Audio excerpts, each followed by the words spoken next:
Hello friends, welcome to Study India. और friends, अभी हाल ही में दिसंबर में लोअर पीसीएस का प्री एग्ज़ाम हुआ था और जिसके आंसर की भी रिलीज़ कर दी थी उसके बाद।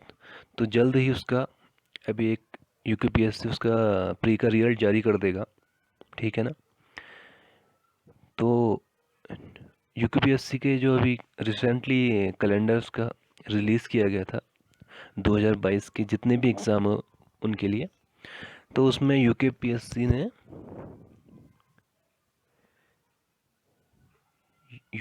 ने जो पीसीएस का पेपर की डेट दे रखी है ना, पीसीएस प्री, ठीक है, अपर पीसीएस या इसे स्टेट पीसीएस कह सकते हैं।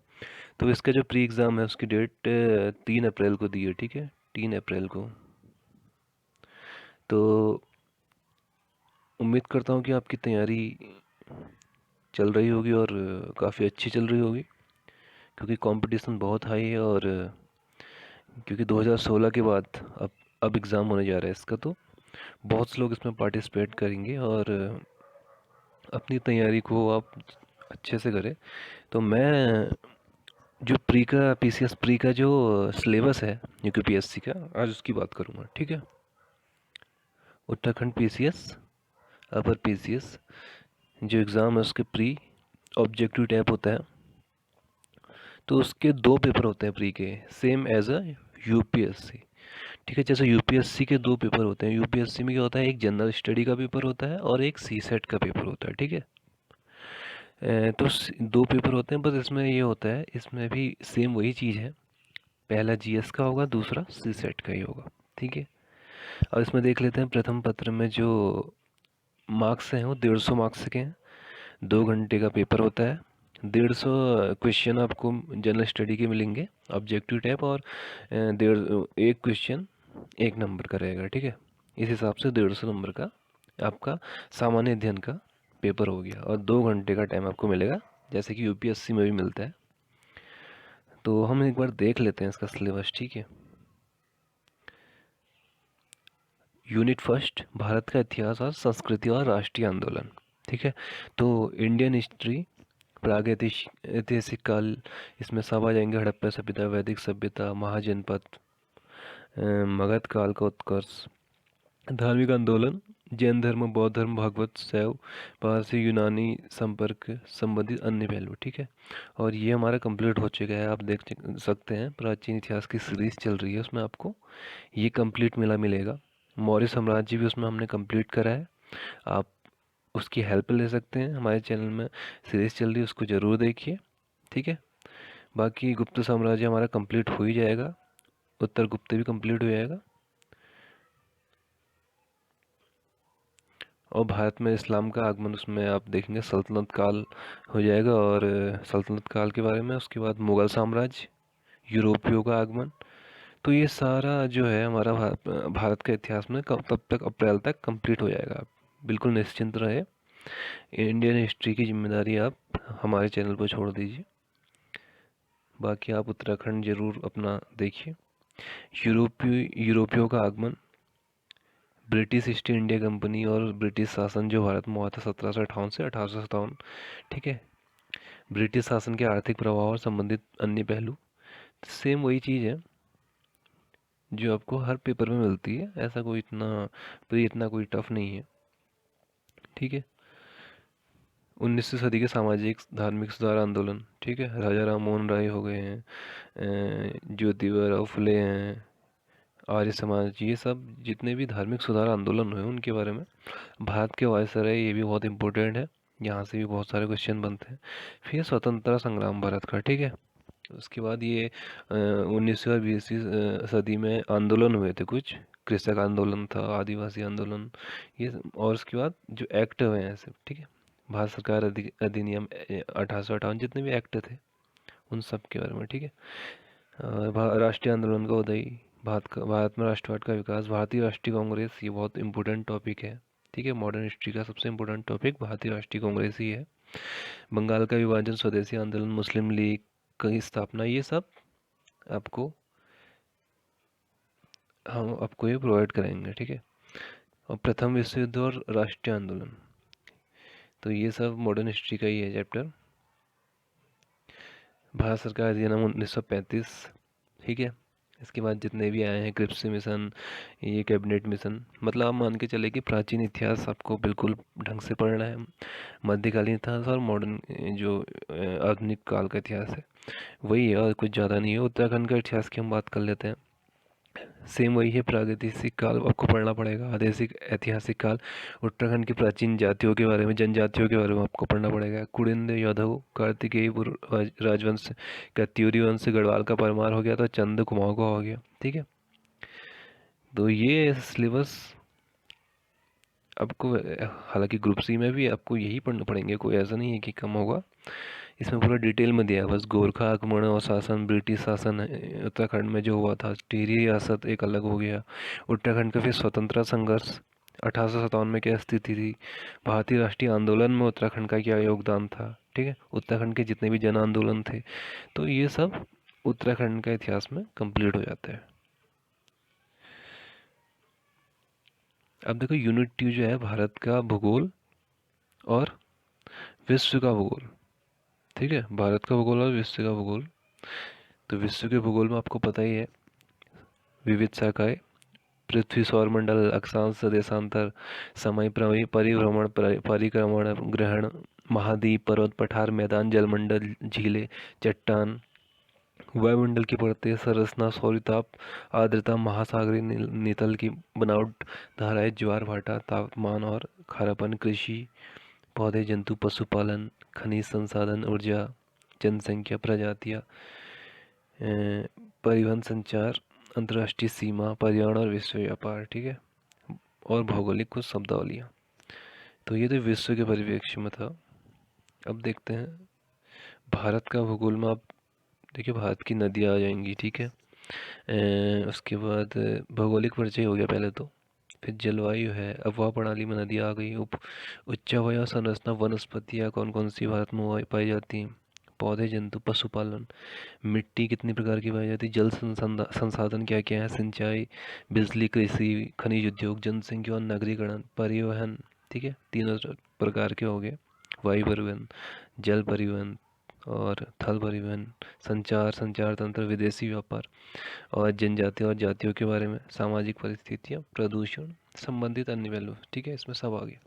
अब उत्तराखंड के भूगोल में भी यही कुछ है, कोई सब कुछ वही है। भौगोलिक अवस्थिति क्या है, जलवायु क्या है, मिट्टी कौन कौन सी पाई जाती है, पर्यटक स्थल क्या है, वनस्पति, मुख्य नगर कौन कौन से हैं, जनजातियाँ, ठीक है, अनुसूचित जाति, परिवहन तंत्र, प्राकृतिक आपदा एक बहुत महत्वपूर्ण है उत्तराखंड से जुड़ा हुआ, औद्योगिक विकास, ऊर्जा संसाधन, ठीक है, और जल प्रवाह तंत्र, जलवायु, ये सब उत्तराखंड के भूगोल में आपको पढ़ना पड़ेगा। यूनिट 3 में आप देखेंगे आपको पॉलिटिकल साइंस पढ़ना पड़ेगा। इसमें कॉन्स्टिट्यूशन में आपको ये सब पढ़ने पड़ेंगे टॉपिक, ठीक है। लेकिन मैं अगर आपको इम्पोर्टेंट टॉपिक बताऊं तो आपको कॉन्स्टिट्यूशन में क्या पढ़ना है वो सिर्फ मैं बता देता हूँ। इसमें कोई ज़्यादा आपको प्री के लिए तो आपको ज़्यादा कुछ नहीं, आपको प्रस्तावना देखनी पड़ेगी, ठीक है, प्रस्तावना हो गया, अनुसूचियाँ हो गई जितनी भी हैं, ठीक है, और आर्टिकल हो गए, ठीक है, आर्टिकल आप मेन जरूर याद करें। उसके बाद जितने भी अमेंडमेंट हुए हैं, जो मेन रिपीटेड हुए हैं, उन सबको आप रिवाइज करें। इसका मैं अभी यूकेपीएससी 2016 का जो प्री एग्ज़ाम हुआ है पीसीएस का, वो भी आपको सॉल्व कराऊंगा, ठीक है। तो कॉन्स्टिट्यूशन में आपको ज़्यादा नहीं, आप पंचायती राज और नगर पालिका ये चीज़ ज़रूर देखनी है आपको, ठीक है। अंतर्राष्ट्रीय में आप संगठन है जैसे यूनाइटेड नेशन है, और भी जितने भी ऑर्गेनाइजेशन उनके बारे में, अंतर्राष्ट्रीय संस्थाएं लिखा भी है इसमें, सार्क, आसियान, साफ्टा, ये सब वही हैं। ब्रिक्स, ठीक है, ब्रिक्स का इस बार कहाँ हुआ था, ये सब कुछ ना, स्थापना कब हुई थी, कौन कौन से कंट्री उसके मेंबर हैं, तो ये सब उसी में आ गया इंटरनेशनल में, ठीक है। और पर्यावरणीय समस्याएं वैश्विक स्तर पर, भारत का संविधान ये पूरा आ गया है, ठीक है। चलो, राज्य व्यवस्था में चुनाव सुधार, पर्यावरण के बारे में, ठीक है। और राजनीति में आपको भारत की जो पॉलिटिकल साइंस इसमें यहाँ जुड़ा है, इसके भारत के संविधान का। तो इसमें देखिए आप, संघीय कार्यपालिका बहुत इम्पोर्टेंट है, इसको तो आप जरूर पढ़िए। और राज्य की कार्यपालिका भी बहुत इम्पोर्टेंट है, विधानसभा के बारे में, संसद के बारे में, राजनीतिक दल, चुनाव तंत्र। तो पंचायती राज मोस्ट इम्पोर्टेंट, हमेशा इसमें से क्वेश्चन आता है, तो ये आपको जरूर करके जाना है, ठीक है। लोक नीति, ई गवर्नेंस, ठीक है, लोक नीति के इसमें आ जाएंगे। RTI, राइट टू शिक्षा का अधिकार, RTI, ये आपको जरूर पढ़ना है, ठीक है। सेवा का अधिकार, भ्रष्टाचार निवारण के लिए लोकपाल और लोकायुक्त जो होते हैं उनके बारे में, ठीक है, कितना कार्यकाल होता है, सब कुछ आपको। मौलिक अधिकार आपको बताइए, मौलिक कर्तव्य बहुत इम्पोर्टेंट है, ठीक है। मैंने बताया है कि आपको जो भाग, सारे भाग है, नागरिकता हो गया है, सब भाग 1 है, भाग 3 मूल कर्तव्य, मूल अधिकार 4 है, नीति निर्देशक, ठीक है, ये सब बहुत इम्पोर्टेंट है। अब यूनिट जो 4 है वो इकोनॉमी से रिलेटेड है, ठीक है, इकोनॉमी। अगर हमारे पास समय मिलेगा तो हम इकोनॉमी, जल्द ही हम इकोनॉमी की क्लास भी स्टार्ट करेंगे, ठीक है। इकोनॉमी, ये इसमें बहुत से इम्पोर्टेंट क्वेश्चन बनते हैं यहाँ से, ठीक है। FDI या मुद्रास्फीति क्या होती है, ठीक है। पर्यावरणीय विकास बनाम पर्यावरण संरक्षण, भारत का आर्थिक सुधार, उदारीकरण, निजीकरण, वैश्वीकरण, गरीब और बेरोजगारी उन्मूलन के लिए जो कार्यक्रम कराए गए, ठीक है, मानव विकास सूचकांक।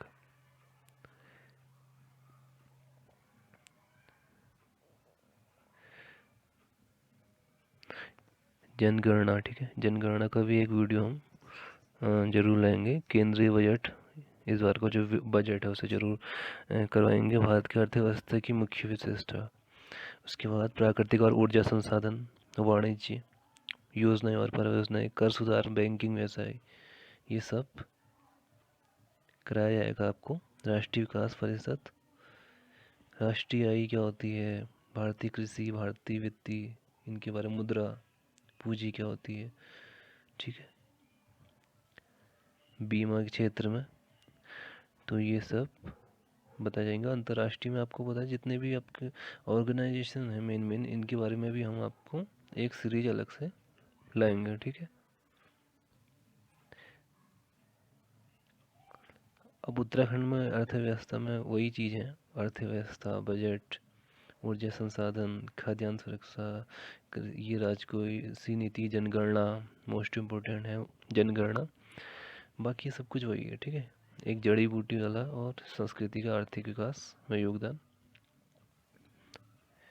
यूनिट जो 5 है वो, उसमें साइंस एंड टेक है, तो इसमें साइंस से संबंधित आपके सवाल आएंगे, ठीक है, जैसे पर्यावरण के बारे में, ठीक है।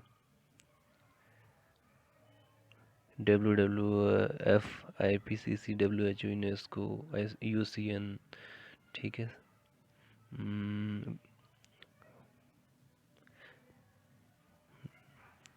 जैव विविधता, भूमंडलीय जलवायु, ठीक है, प्रदूषण, स्प्रेडशीट का मौसम पूर्वानुमान। उसके बाद आगे बढ़ते हैं, भौतिक विज्ञान, भौतिक विज्ञान तो साइंस का तो इसमें इम्पोर्टेंट है ही। कंप्यूटर के बारे में, कंप्यूटर विकास, क्लाउड कंप्यूटिंग, PC के अनुप्रयोग, कंप्यूटर नेटवर्क, ये पूरा ये कंप्यूटर का ही है पूरा। उसके बाद यहाँ पर से थोड़ा बहुत केमिस्ट्री का आ जाता है, मतलब बायो का, carbohydrate, protein, nucleic acid, lipid, hormone, diet, cosmetic, खाद्य, रसायन विज्ञान, ठीक है। तो ये पूरा रहा सामान्य अध्ययन का सिलेबस, ठीक है। बाकी ये सब फिजिक्स से में आ जाता है, आपको जरूर पढ़ना पड़ेगा ये। ठीक है। यांत्रिकी, पदार्थ की अवस्था विशेषताएं, तरंग गति, ध्वनि, electromagnetic, heat, light, magnetism, electricity, atom and nuclear physics. ठीक है। एस्ट्रोनॉमिकल विद्या, अंतरिक्ष, भौतिकी, स्पेस फिजिक्स। ठीक है। एक्सरे, सेमीकंडक्टर, जितने भी है। फिर जीवन, ये सब जो है ये बायो का हो गया। ठीक है। तो सिलेबस तो आपका काफ़ी ब्रॉड है देखा जाए तो। ठीक है। यूनिट 6 भी है एक, इसमें राज्य, राष्ट्रीय, अंतर्राष्ट्रीय महत्व की सामयिक घटना, मतलब अब देखा तो करंट अफेयर। ठीक है। करंट अफेयर हो गया। और कुछ विविध जो है, विविध मिसकेलेनियस, इसके बारे में आपको पढ़ना पड़ेगा। ठीक है। जो भी प्राचीन भारत की विशेषताएं हैं और टॉपिक्स हैं, जैसे राष्ट्रीय प्रतीक। ठीक है। कोई जैसे पहली बार एवरेस्ट पे कौन चढ़ा, इस टाइप के जितने भी क्वेश्चन बनते हैं वो सब विविध में आ जाते हैं। तो इस टाइप के क्वेश्चन आएंगे, बहुत इंपॉर्टेंट। जैसे डे हो गई, ये डे कब मनाया जाता है। ठीक है। तो ये इंग्लिश में है, सेम वही चीज़। अब ये आपका सामान्य अध्ययन का पहला पेपर का मैंने सिलेबस आपको बताया। अब मैं बताऊंगा जो सेकंड हमारा पेपर है। ठीक है। इसके बाद सेकंड पेपर में आ जाता है, ये है। ठीक है। सामान्य बुद्धिमत्ता परीक्षा बोलते हैं इसे। सेम ये भी ऑब्जेक्टिव टाइप की होती है आपकी, और उसी दिन आपका ये दूसरा पेपर होगा। ठीक है। इसमें प्रश्न संख्या टोटल 100 प्रश्न होंगे, और प्रत्येक जो प्रश्न होगा वो 1.5 का होगा। ठीक है। उसमें 150 थे और प्रत्येक 1 अंक का था। टाइम 2 घंटे का होगा। अब इसमें टॉपिक देखते हैं कौन कौन से आते हैं। इसमें अभिक्षमता परीक्षा आता है। जैसे कथन मिलेंगे आपको, उन कथन पर आपको विचार करके एक निष्कर्ष निकालना पड़ेगा, सत्य असत्य कथन। ठीक है। समरूपता, समता, प्रतिबिंब, प्रतिरूप, संप्रेषण। ठीक, कम्युनिकेशन, इंटरपर्सनल एबिलिटी। ठीक है। ठीक है। Logical and analytic quality, decision making. ठीक है। प्रॉब्लम सॉल्विंग, जनरल क्या होता है, मेंटल कैपेबिलिटी। तो ये सब सांख्यिकी, विश्लेषण भी इसमें आता है। तो ये यूनिट 1 का है। ठीक है। अब यूनिट 2 में जो आता है, इसमें से क्या है, यूनिट 2 में जो है आपको क्या मिलेगा, यूनिट 2 से 20 नंबर का क्वेश्चन बनता है। ठीक है। जैसे इसमें यूनिट 1 से 80 प्रश्नों की संख्या, 80 क्वेश्चन बनते हैं। ठीक है। नहीं, टोटल 80 है, लेकिन जो ये यूनिट 1 है, तो देखिए 80 क्वेश्चन यहाँ से बनेंगे आपके। ठीक है। यूनिट फर्स्ट में से। ठीक है। इसमें रीजनिंग के क्वेश्चन बनेंगे आपके, और थोड़ा आपकी तार्किक जो परीक्षण है उसको चेक करेंगे, इसमें कथा आपको। ठीक है। तो 80 क्वेश्चन मतलब 120 अंक का आपको यूनिट 1 से बनेंगे। और उसके बाद यूनिट 2 जो है, उसमें आपका अंग्रेजी का आपका ज्ञान देखेंगे। ठीक है। एक पैसेज होंगे, कंप्रहेंशन होते हैं जो इंग्लिश में वो होते हैं, उससे रिलेटेड क्वेश्चन होते हैं, उनका आंसर आपको देना पड़ेगा। ठीक है। और होगी एंटोनियम, सिनोनियम, वन वर्ड सब्स्टिट्यूशन मिलेगा, फ्रेजल वर्ब्स। ठीक है। Transformation of sentence, active passive, इस टाइप के। ठीक है। ग्रामर से रिलेटेड आपको, और कॉम्प्रहेंशन और पैसेज इसमें मिलेगा यूनिट 2 में। ठीक है। इसमें प्रश्नों की संख्या 20 है, मतलब 20 क्वेश्चन यूनिट 2 से मिलेंगे, 30 नंबर के होंगे। ठीक है। और इसमें हिंदी भाषा में बहुत ही गमता कुशल, इसमें हिंदी भाषा में कभी आएगा इसमें। ठीक है। अपठित गद्यांश और भाषा व्याकरण के आधारित क्वेश्चन आएंगे इसमें। 6 वस्तुनिष्ठ प्रश्न पूछे जाएंगे इसमें। ठीक है। 1.5 अंक का होगा। और 7 जो वस्तुनिष्ठ प्रश्न पूछे जाएंगे वो किस में से पूछे जाएंगे, अपठित गद्यांश के तथ्य, शीर्षक, उद्देश्य, भाषा, लोकोक्ति और मुहावरा, अलंकार, तत्सम, तद्भव, देशज विदेशी शब्द, पर्यायवाची शब्द, विलोम शब्द, शब्दार्थ, उपसर्ग, प्रत्यय, संधि, समास, क्रिया रूप आधारित होने चाहिए। ठीक है। ठीक है, तो हिंदी के लिए तो आप जैसे ग्रुप सी में आप वीडियो का एग्ज़ाम में आपने जो भी पढ़ा था उसे ही पढ़ना पड़ेगा आपको, कोई इसमें अलग से नहीं। इंग्लिश में भी आपको देखने पड़ेंगे सिनोनियम, antonym, one word substitution, active passive, और बाकी रीजनिंग में वही है, डिसीजन मेकिंग है, Venn diagram, arithmetic number sir, ठीक है, रिलेशनशिप कॉन्सेप्ट। रीजनिंग भी नॉर्मल आती है, कोई इतनी हार्ड नहीं आती है, थोड़ी प्रैक्टिस करनी पड़ेगी आपको। ठीक है, तो ये रहा आपका पीसीएस प्री का सिलेबस टोटल। ठीक है, जिसमें 2 पेपर होते हैं, मैंने कंप्लीट आपको बता दिया। 150 नंबर के, पहले वाले में 150 क्वेश्चन पूछे जाएंगे, दूसरे वाले में 100 क्वेश्चन।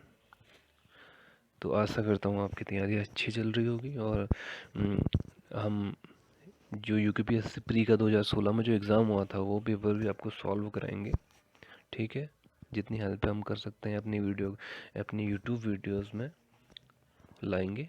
ठीक है, बस आप सब्सक्राइब करिए चैनल को, और चैनल में बेल आइकन को ज़रूर दबाएं। ठीक है, लाइक ज़रूर करें। धन्यवाद।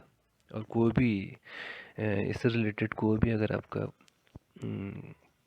क्वेश्चन है तो कमेंट सेक्शन में आप ज़रूर पूछ सकते हैं। धन्यवाद।